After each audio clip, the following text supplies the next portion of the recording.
नमस्कार, स्वागत है आप सभी का न्यूज 18 राजस्थान पर। मैं हूं आपके साथ हेमंत कुमार और चलिए स्पेशल रिपोर्ट की शुरुआत बड़ी खबर के साथ।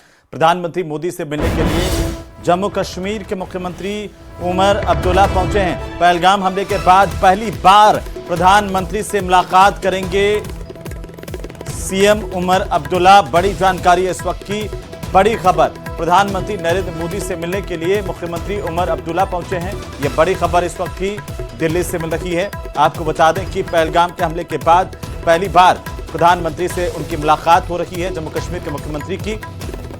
और इस दौरान सीएम उमर अब्दुल्ला जम्मू कश्मीर के हालात को प्रधानमंत्री नरेंद्र मोदी के सामने रखेंगे। कई महत्वपूर्ण मसलों पर उनकी चर्चा प्रधानमंत्री के साथ, और वे प्रधानमंत्री से मिलने के लिए पहुंचे हैं। पहलगाम के कायराना आतंकी हमले के बाद पहली बार मुख्यमंत्री की प्रधानमंत्री से मुलाकात हो रही है। इससे पहले गृह मंत्री के साथ उनकी मुलाकात हो चुकी है। खुद इस हमले के बाद गृह मंत्री कश्मीर गए थे और वहां पर दोनों नेताओं के बीच में बातचीत भी हुई थी, लेकिन प्रधानमंत्री से अब पहली मुलाकात इस हमले के बाद जम्मू कश्मीर के मुख्यमंत्री की।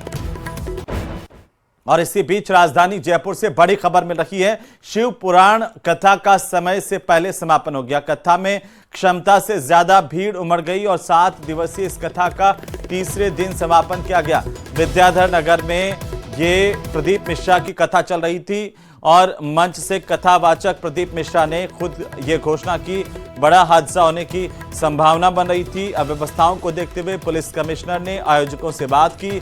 1 मई से शुरू हुई कथा का 7 मई को समापन किया जाना था, लेकिन पहले ही इस कथा को समाप्त करवा दिया गया है। बड़ी जानकारी इस वक्त की। तो तस्वीरें आपकी टीवी स्क्रीन पर। जयपुर के विद्याधर नगर इलाके में ये कथा 7 दिन की होनी थी और यहाँ पर जो कथावाचक है प्रदीप मिश्रा, उनकी कथा और उसका समय से पहले ही समापन हुआ है।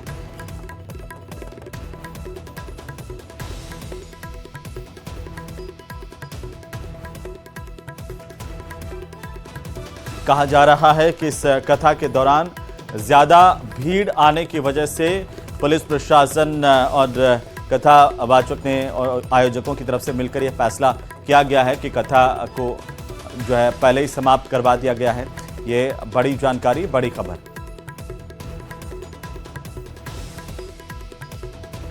तो ये तस्वीरें आपकी टीवी स्क्रीन पर है। 7 दिन की कथा थी विद्याधर नगर में और इस कथा का समय से पहले ही समापन हो गया है, क्योंकि ज़्यादा भीड़ यहाँ पर आने लगी और जो तय सीमा थी उससे ज़्यादा भीड़ यहाँ पर बढ़ने की वजह से कोई भी बड़ा हादसा हो सकता था। इसी आशंका को देखते हुए इस कथा को समाप्त कर दिया गया। ज़्यादा जानकारी के साथ सहयोगी विष्णु है हमारे साथ। विष्णु, कैसे ये कथा जो 7 दिन तक चलने वाली थी पहले ही समाप्त हो गई?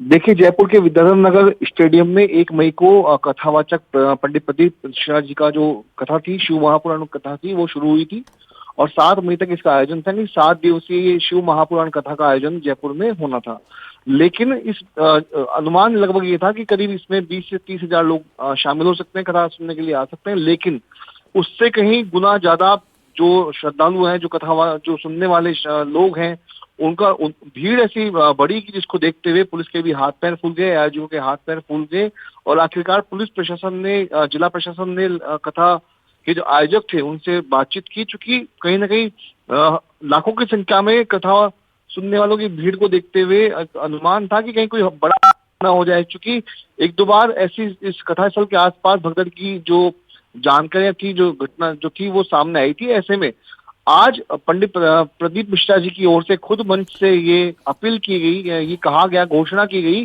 कि जो 7 दिन चलने वाली कथा थी, अब उसको आज ही तीसरे दिन विराम दिया जा रहा है, जिसकी वजह है मौसम और उसके अलावा जो भारी भीड़ जो कथा स्थल के आसपास पहुंची। चुकी हेमंत, जहां पर करीब 50 से 60 हजार लोग सिर्फ मैदान यानी कथा स्थल पर मौजूद थे, उससे कहीं गुना ज्यादा लोग सड़कों पर बैठे हुए नजर आए। न सिर्फ जयपुर बल्कि राजस्थान के बाहर अन्य राज्यों के भी जो श्रद्धालु थे इस कथा को सुनने के लिए राजधानी जयपुर में उमड़ पड़े, जिसको देखते हुए जो पुलिस बल था, जो ड्यूटी कर रहे जो जवान थे, वो भी कहीं ना कहीं कम पड़ने लगे। ट्रैफिक जाम की स्थिति हो गई आसपास के इलाकों में। तो ऐसे में आज इस कथा को विराम दिया गया है।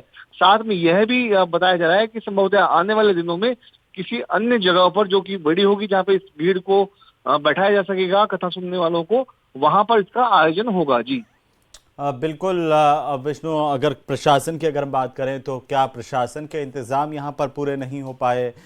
इस वजह से भी आशंकाएं बढ़ गई कि जो भीड़ आ रही थी उसके हिसाब से आयोजकों ने इंतज़ाम नहीं किए, उसकी वजह से भी एक दबाव था कि आखिर कोई अनहोनी यहाँ पर हो उससे पहले ये कथा ख़त्म कर दी जाए।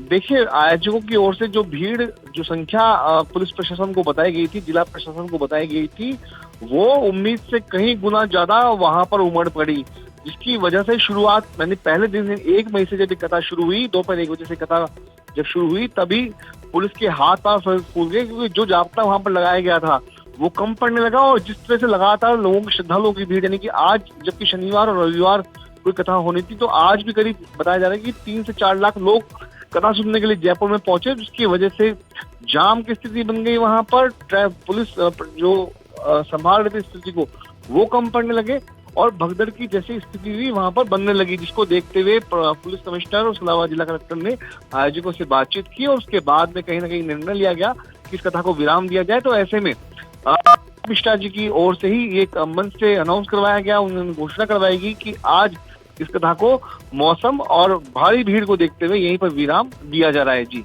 बिल्कुल, चलिए बहुत शुक्रिया विष्णु तमाम जानकारी के लिए। और ये कथा अब जो है वो तीसरे ही दिन समाप्त हो गई, 7 तारीख तक चलनी थी। और इसी बीच नागौर से बड़ी खबर मिल रही है, जहां पर अवैध बायोडीजल बिक्री का भंडाफोड़ हुआ है। 1100 लीटर अवैध बायोडीजल जब्त कर लिया गया है। होटल की 6 टंकियों से बायोडीजल मिला है। नागौर रसद विभाग की तरफ से यह बड़ी कार्रवाई की गई है। अवैध बायोडीजल की कालाबाजारी पर बड़ा एक्शन हुआ है। तो ये तस्वीरें सबसे पहले, सबसे तेज न्यूज़ 18 राजस्थान पर होटल की 6 टंकियों से यहां पर बायोडीजल जब्त किया गया है। तो इतनी बड़ी मात्रा में अवैध बायोडीजल यहां पर कैसे इकट्ठा किया गया था, इसकी कालाबाजारी कब से हो रही थी, क्योंकि करीब 1100 लीटर अवैध बायोडीजल जब्त किया गया है, जिसे लेकर जांच चल रही है।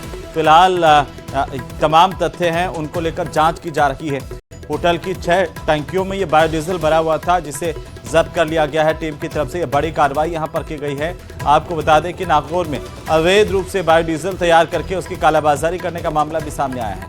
रसद विभाग ने छापेमारी की है। एक होटल से 1100 लीटर टंकी में भारी अवैध बायोडीजल को जब्त किया गया है। नागौर रसद विभाग के अधिकारी की तरफ से जानकारी दी गई है कि मुखबिर की सूचना के बाद राष्ट्रीय विभाग की टीम ने मुंडवा के निकट एक होटल में दबिश दी है, जहां पर छत पर लगी 6 टंकियों में 1100 लीटर बायोडीजल जब्त किया गया। और बताया जा रहा है कि इस मामले में किसी राजनेता का भी हाथ होने की आशंका है और इसके लिए जांच जारी है।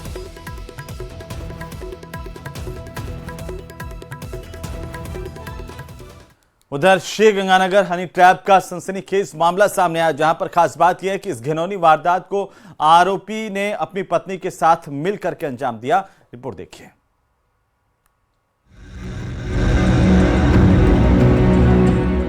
हनी ट्रैप में पत्नी को बनाया हथियार। पति पत्नी ने रची हनी ट्रैप की साजिश। शिक्षक का बनाया अश्लील वीडियो। शिक्षक से की 15 लाख की डिमांड।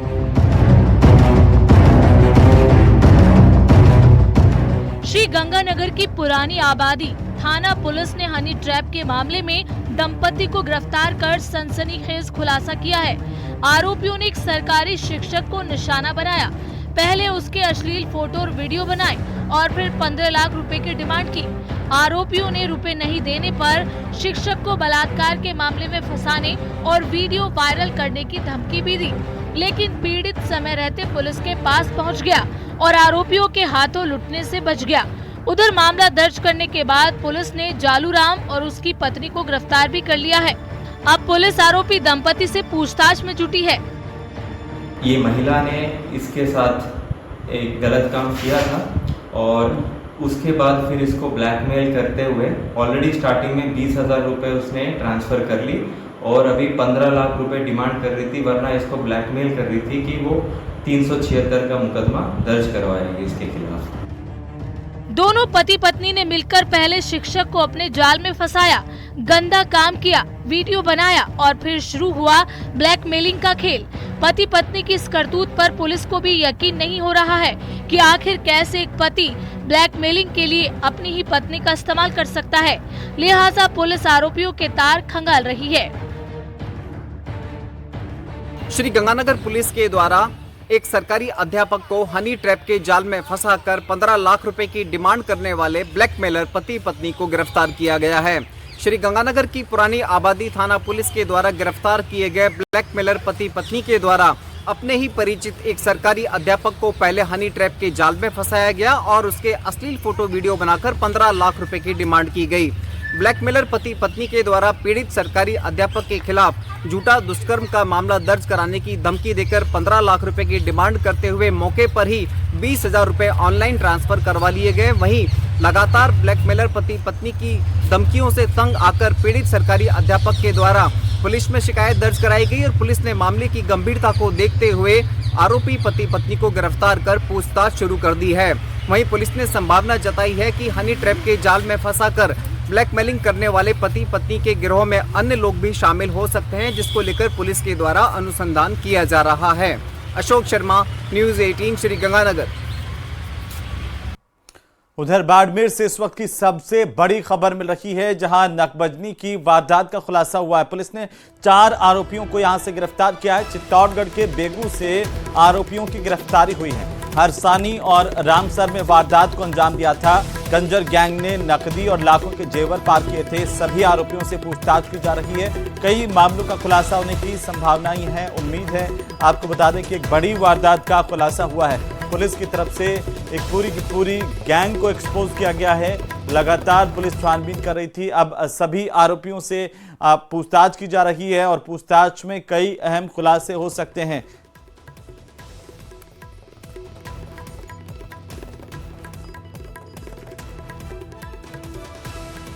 तो नकदी और लाखों के जेवर इस गैंग की तरफ से पार किए गए थे। उसके बाद से ही पुलिस लगातार तफ्तीश कर रही थी।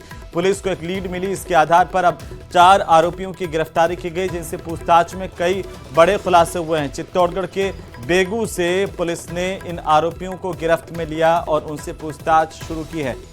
तो इस गैंग ने नकदी लाखों के जेवर पार किए थे। आरोपियों से लगातार अब पूछताछ की जा रही है।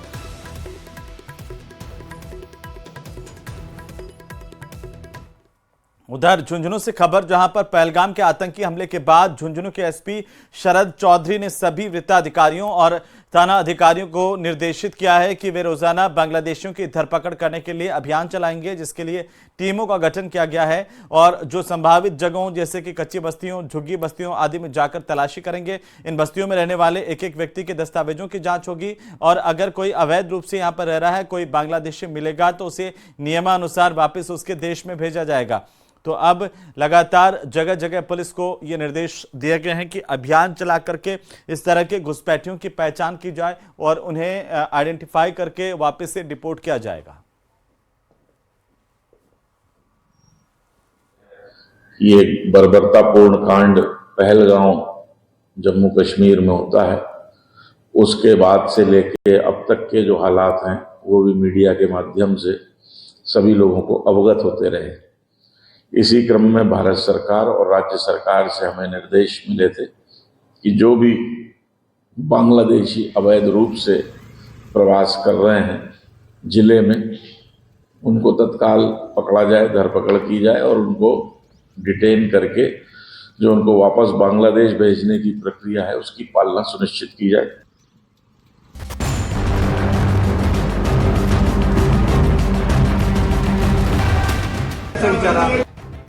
अवैध घुसपैठियों के खिलाफ एक्शन में सरकार। सलूम्बर में 27 बांग्लादेशी नागरिक गिरफ्तार। 20 जने हैं कुल मिला के, जिसमें 7 पुरुष 7 महिला और 10 जो 18 साल से कम के एवरेज के। कागजों की गहनता से हो रही है जांच। राजस्थान में अवैध रूप से रह रहे बांग्लादेशियों की खोजबीन तेज हो गई है। पहलगाम हमले के बाद राजधानी जयपुर समेत अलग अलग जिलों में बांग्लादेशी घुसपैठियों को खोजा जा रहा है। इसी सिलसिले में अलग अलग टीमें गठित की गई हैं, जिसमें प्रदेश में संचालित अलग अलग खदानों, फैक्ट्रियों, ईंट भट्टों और मकानों, दुकानों समेत स्थानों पर काम करने वाले लोगों की पहचान कर उनके खिलाफ कार्रवाई की जा रही है।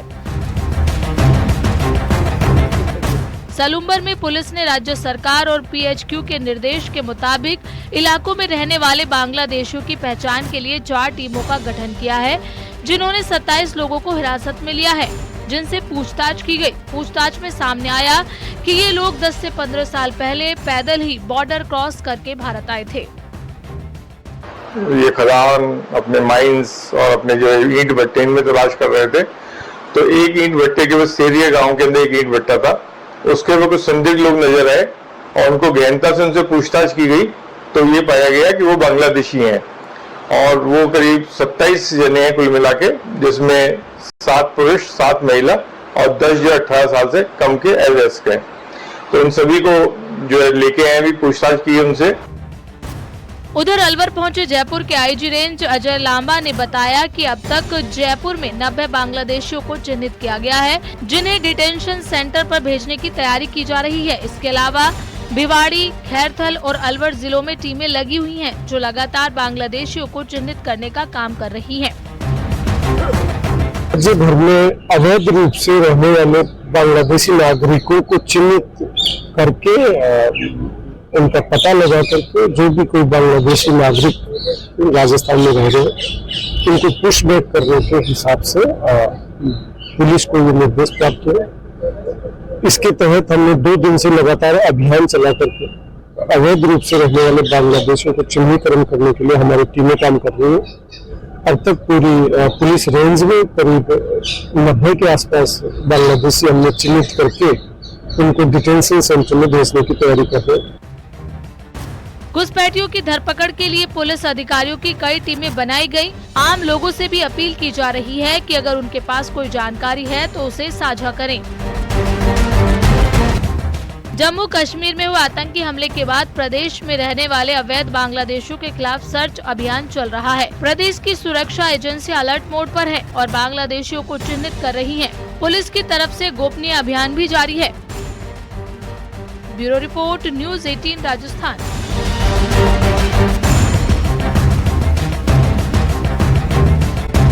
अब खबर है भरतपुर से, जहां पर जिला अस्पताल में जल्द ब्लड की जांच रिपोर्ट ऑनलाइन देने की कवायद हो रही है।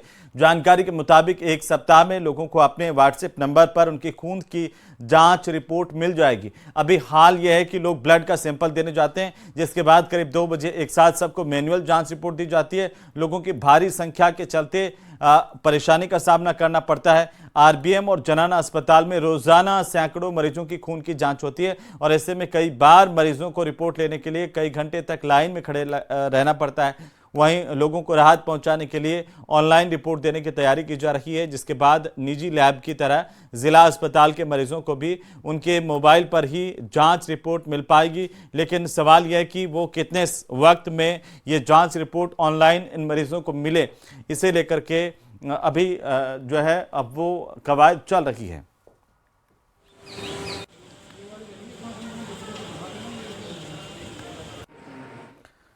उधर डूंगरपुर की चीखली पंचायत समिति की मालाखेड़ा ग्राम पंचायत में सरपंच पर विकास कार्यों के निजी उपयोग के आरोप लगे हैं और इसके चलते आम जन सार्वजनिक सुविधाओं से वंचित हो रहे हैं। ये खास रिपोर्ट देखिए।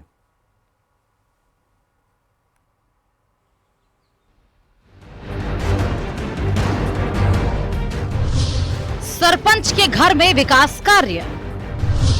सरपंच के घर में बना पब्लिक टॉयलेट। बस स्टैंड के लिए स्वीकृत हुआ था पब्लिक टॉयलेट। सरपंच ने अपने घर के पास बनवाया पब्लिक टॉयलेट। मालाखेड़ा गांव में सरपंच ने बस स्टैंड के लिए 3,17,000 रुपए की लागत से स्वीकृत सार्वजनिक शौचालय को बस स्टैंड के बजाय अपने घर के पास बनवा लिया।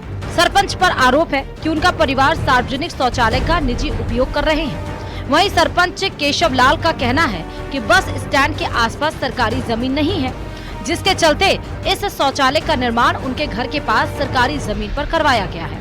सरपंच ने निजी उपयोग के आरोपों को खारिज करते हुए कहा कि आसपास के सभी लोग शौचालय का उपयोग कर रहे हैं। मालाखेड़ा बस स्टैंड के नाम से 2022 में स्वीकृत हुआ था। जिस पर ये बस स्टैंड पे आसपास जो खातेदार जमीन थी, किसी ने वो शौचालय बनाने के लिए नहीं दी, जिस पर मेरे घर के पास जो बिला नाम जमीन पड़ी थी वहाँ पे हमने ये शौचालय बनाया है। जबकि ये शौचालय सबकी मतलब 8-10 घर है आजू बाजू, उनकी सहमति से बनाया है। इसका उपयोग सब ये घर वाले करते हैं, मेरे घर वाले अकेले मेरे घर वाले नहीं करते, हम सब इसका उपयोग करते हैं। इधर पंचायत समिति चिखली के विकास अधिकारी जयेश पाटीदार ने बताया कि सरपंच के घर के बाहर शौचालय बनाए जाने की शिकायत मिली है। इसके लिए मौके की जमीन का राजस्व विभाग से जांच करवाएंगे और इसके लिए तहसील। इसी के साथ ही इस स्पेशल रिपोर्ट में फिलहाल के लिए इतना ही। आप देखते रहिए न्यूज़ 18 राजस्थान। नमस्कार।